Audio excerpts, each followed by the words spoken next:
जय संविधान, जय भीम, महात्मा गांधी की जय, गोडसे मुर्दाबाद। देखिए, आज के तारीख में सबसे महत्वपूर्ण विषय जिसमें सबकी रुचि है वो ये है कि हरियाणा महाराष्ट्र जीतने के बाद भारतीय जनता पार्टी ने जो भी रणनीति अपनाई, अब बिहार और दिल्ली के अंदर विधानसभा चुनाव में क्या होने वाला है,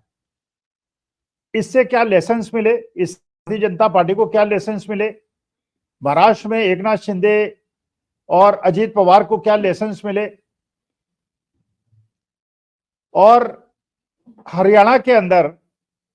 जो आम आदमी पार्टी ने अपने कैंडिडेट्स खड़े किए थे उसे क्या लेसन मिले और कांग्रेस को क्या लेसन्स मिले।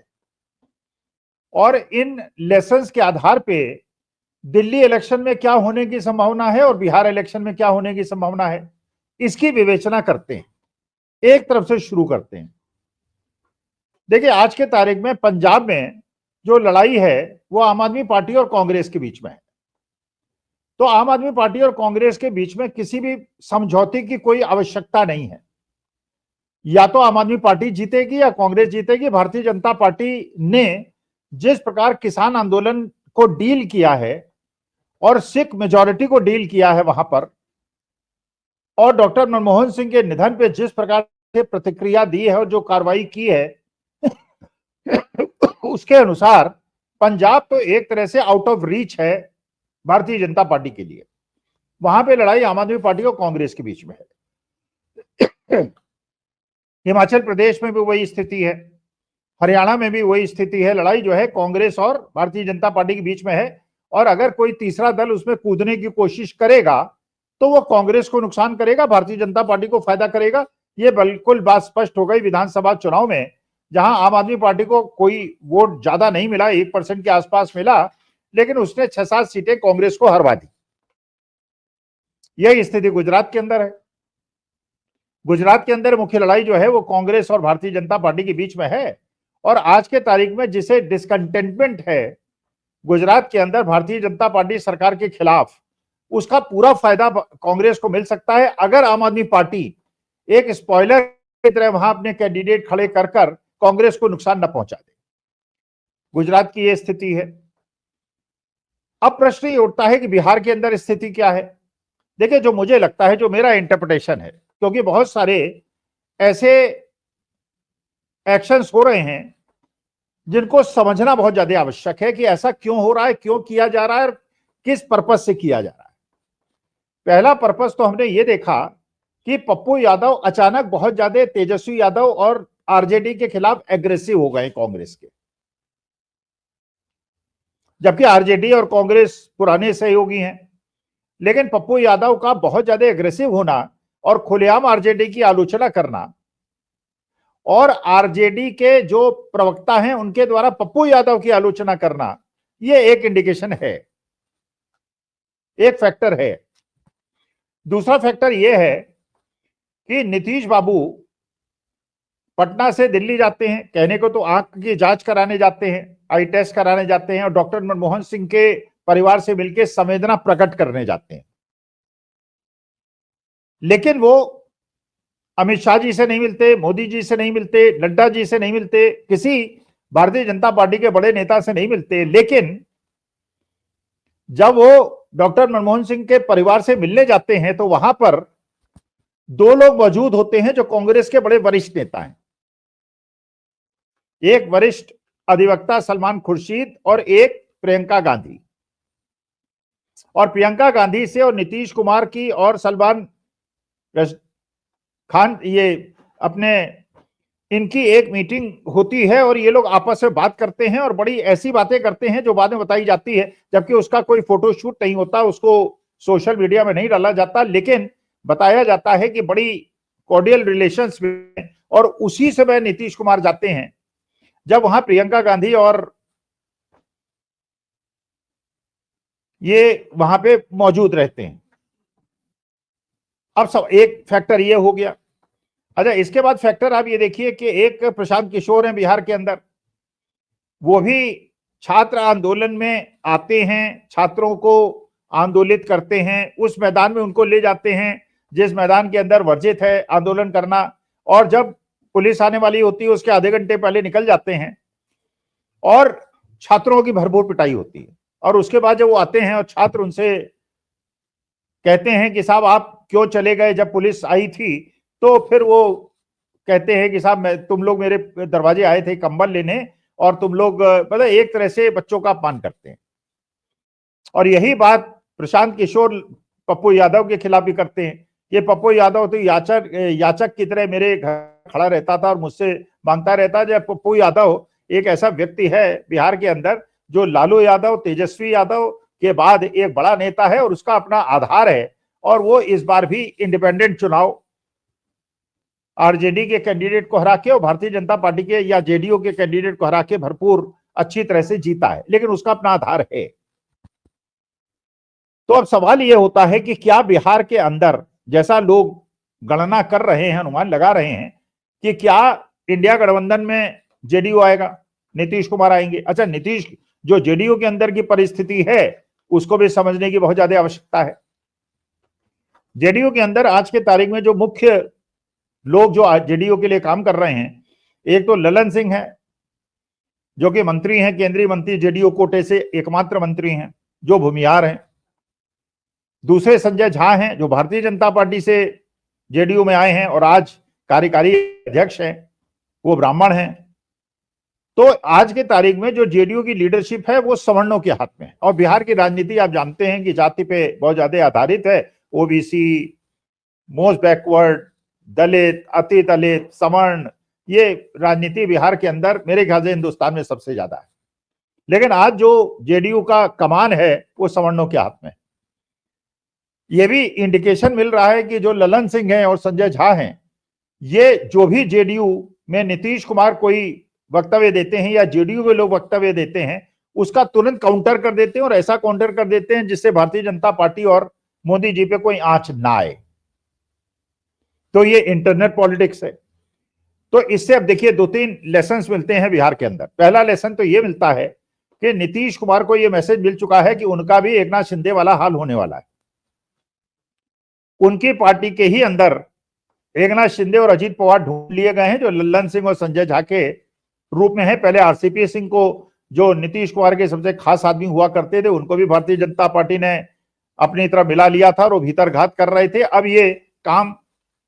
लल्लन सिंह और संजय झा कर रहे हैं। तो ये नीतीश कुमार को पता है। ये भी पता है कि उनके साथ भी वही होने वाला है जो एकनाथ शिंदे के साथ महाराष्ट्र के अंदर हुआ। और आज एकनाथ शिंदे की कोई वॉइस नहीं है। भारतीय जनता पार्टी जिस दिन चाहे अपने बलबूते पे सरकार बना सकती है और अजीत पवार और एकनाथ शिंदे को बाय बाय कह सकती है और उन्हें हर तरह से बाहर कर सकती है और अगला चुनाव अकेले लड़कर और बीएमसी का चुनाव भी लड़कर एकनाथ शिंदे को और अजीत पवार को बाहर कर सकती है। ये नीतीश कुमार को पता है। लेकिन नीतीश कुमार को एक और बात पता है, जो ये इंडिया गठबंधन जब बना था जिसमें सबसे ज्यादा इंपॉर्टेंट रोल अगर किसी ने प्ले किया था तो वो नीतीश कुमार थे और वो कन्वीनर बनना चाहते थे। सबसे जाके मिले थे, क्षेत्रीय दलों से मिले थे, लेकिन वो कन्वीनर क्यों नहीं बन पाए? वो कन्वीनर इसलिए नहीं बन पाए थे इंडिया गठबंधन का कि बिहार की इंटरनल पॉलिटिक्स में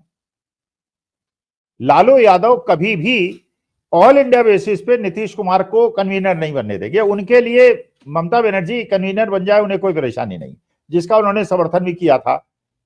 क्योंकि बिहार की पॉलिटिक्स में अगर कमान नीतीश कुमार के हाथ में चली गई तो लालू यादव को परेशानी हो जाएगी, तेजस्वी यादव के भविष्य को परेशानी हो जाएगी। लेकिन अगर ममता बनर्जी कन्वीनर बनती हैं तो लालू यादव की सेहत पे कोई असर नहीं पड़ता। यह भी बात बिल्कुल पक्की है कि अगर लालू यादव का, तेजस्वी यादव का बिहार के अंदर अगर बहुत तगड़ा प्रभाव यादवों पे है, करीब 14-15% जो हैं बिहार में, और 14-15% मुसलमानों में है, और इसी कारण से जेडीयू जिसके साथ रहती है वो चुनाव जीत जाता है, क्योंकि जेडीयू मुसलमान वोटों पे भी पकड़ रखता है और एमबीसी और अति दलित पे भी पकड़ रखता है, और भारतीय जनता पार्टी सवर्णों पे पकड़ रखती है। तो अगर एमबीसी और अति दलित सवर्णों के साथ जुड़ जाते हैं तो भारतीय जनता पार्टी का गठबंधन जीत जाता है, और वो यादव और इधर जुड़ जाते हैं तो मुसलमानों का डिवीजन भी खत्म हो जाता है और लालू यादव जीत जाते हैं, आरजेडी जीत जाती है। लेकिन जो नीतीश कुमार और लालू यादव की केमिस्ट्री है, और एक और फैक्टर है जो बिहार के अंदर बहुत इंपॉर्टेंट है कि यादव कम्युनिटी जैसे उत्तर प्रदेश में भी है, बिहार में भी है, इनके क्योंकि 14-15% हैं और खेतीहर लोग हैं, तो इनका कंपटीशन और इनका प्रतिस्पर्धा एमबीसी से और अति दलितों से है। तो अति दलित और एमबीसी यादवों के साथ न होकर सवर्णों के साथ हो जाना ज्यादा बेहतर समझते हैं और भारतीय जनता पार्टी को फायदा मिल जाता है। तो जो aggressive stand Pappu Yadav RJD के खिलाफ ले रहे हैं और आरजेडी पप्पू यादव के खिलाफ ले रहे हैं, इससे मुझे ये इंडिकेशन मिलता है, सही हूं गलत टाइम बताएगा, मुझे इंडिकेशन मिलता है कि वहां पे ट्रायंगुलर फाइट की तैयारी हो रही है। अगर ट्रायंगुलर फाइट होती है और नीतीश कुमार कांग्रेस मिलकर चुनाव लड़ते हैं और आरजेडी अलग चुनाव लड़ती है, तो यादव 15% और मुसलमानों का तो अब जानते हैं टेक्निकल वोटिंग होती है, जहां उन्हें जीता हुआ कैंडिडेट दिखेगा वहां वोट दे देंगे। लेकिन जो बाकी एमबीसीज और अति दलित हैं जो कि यादवों के साथ कंफर्टेबल नहीं है, वो कांग्रेस और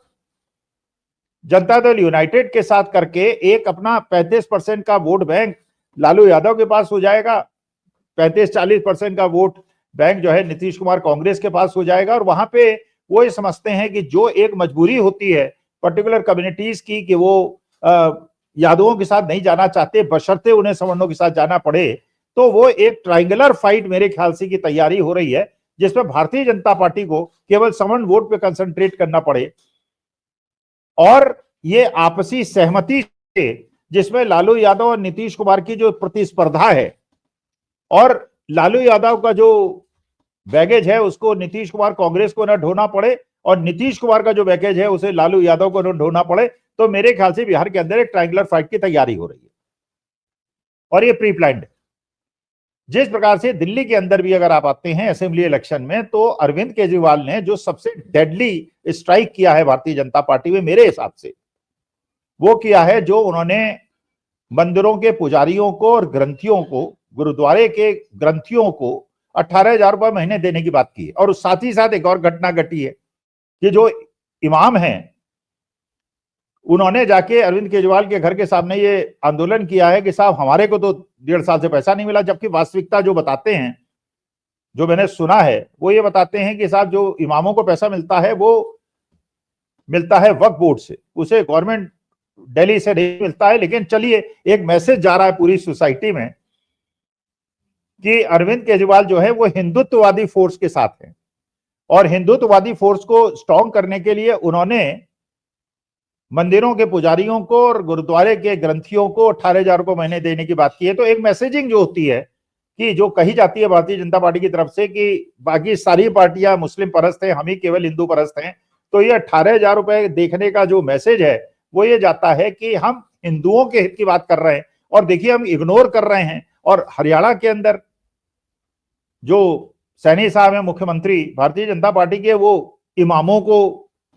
ग्रांट दे रहे हैं और पैसा दे रहे हैं। तो एक जो अगले 1.5-2 महीने के अंदर दिल्ली के अंदर नैरेटिव चलेगा मेरे ख्याल से, क्योंकि मुसलमान वोट तो इंटैक्ट है, दलित वोट भी ज्यादातर कांग्रेस के साथ है,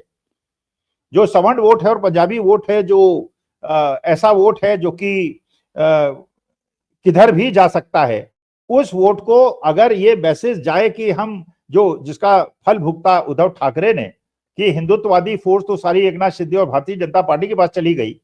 लेकिन यहां पे क्योंकि जो एग्रेसिव हिंदुत्व वाला स्टैंड है वो अरविंद केजरीवाल खुद अपने कंधे पे लेके चल दिए हैं, तो भारतीय जनता पार्टी के वोट बैंक में बहुत ज्यादा किनारा हो जाएगा। और जो मुस्लिम डोमिनेटेड कॉन्स्टिट्युएंसीज हैं, जो 7-8 कॉन्स्टिट्युएंसी हैं दिल्ली के अंदर, अगर इस मैसेज की वजह से, क्योंकि पहले भी अरविंद केजरीवाल ने हमेशा ये मैसेज दिया जब राइट हुए दिल्ली के अंदर, तो उन्होंने बहुत ज्यादा मुसलमानों का पुरसा हल नहीं किया।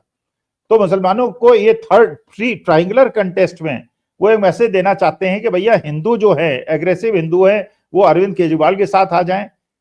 भारतीय जनता पार्टी के वोट को काटते हुए, और बाकी जो मुस्लिम और दलित वोट है अगर जाना चाहें, जो अरविंद केजरीवाल की एंटी इनकम्बेंसी की वजह से भारतीय जनता पार्टी को वोट देने वाले हैं, वो कांग्रेस के फ्रंट को वोट दे दें। और ये भी खबर है कि भारतीय जनता पार्टी के और आम आदमी पार्टी के एक्स विधायक बहुत सारे ऐसे हैं जो कांग्रेस के संपर्क में है और जो स्ट्रॉन्ग कैंडिडेट्स हैं, और अगर कांग्रेस के टिकट पे लड़ेंगे तो अच्छी फाइट देंगे। तो मेरा अपना यह गणना है कि ये जो ट्रायंगुलर फाइट की बात वेस्ट बंगाल में चल रही है, जो बिहार के अंदर जिसकी तैयारी हो रही है, जो दिल्ली के अंदर हो रही है, ये बेसिकली कोई झगड़ा नहीं है, ये बेसिकली एक प्रकार से वोटों का इस प्रकार से ध्रुवीकरण करना है जिससे भारतीय जनता पार्टी को नुकसान हो।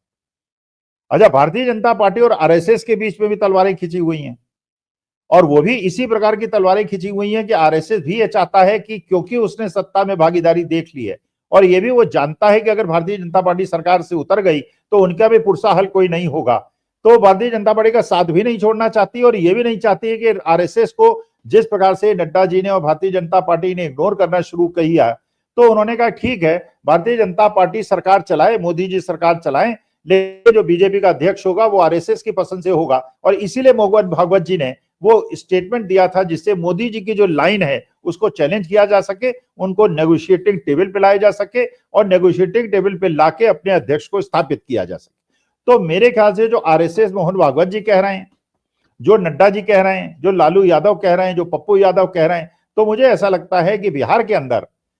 ट्रायंगुलर कंटेस्ट होगा जिसमें कन्हैया कुमार पप्पू यादव बहुत एग्रेसिव स्टैंड लेंगे, नीतीश कुमार के साथ इनका गठबंधन होगा और लालू यादव और कम्युनिस्ट अलग चुनाव लड़ेंगे और भारतीय जनता पार्टी को केवल सवर्णों के वोट बैंक पे निर्भर छोड़कर जो कमंडल की राजनीति है, मंडल की राजनीति को अपनी तरफ ले जाके, क्योंकि मंडल वोट जो है वो करीब 85% है, तो उसमें भारतीय जनता पार्टी को ट्रायंगुलर फाइट से हराना उनके लिए ज्यादा संभव है बनिस्पत की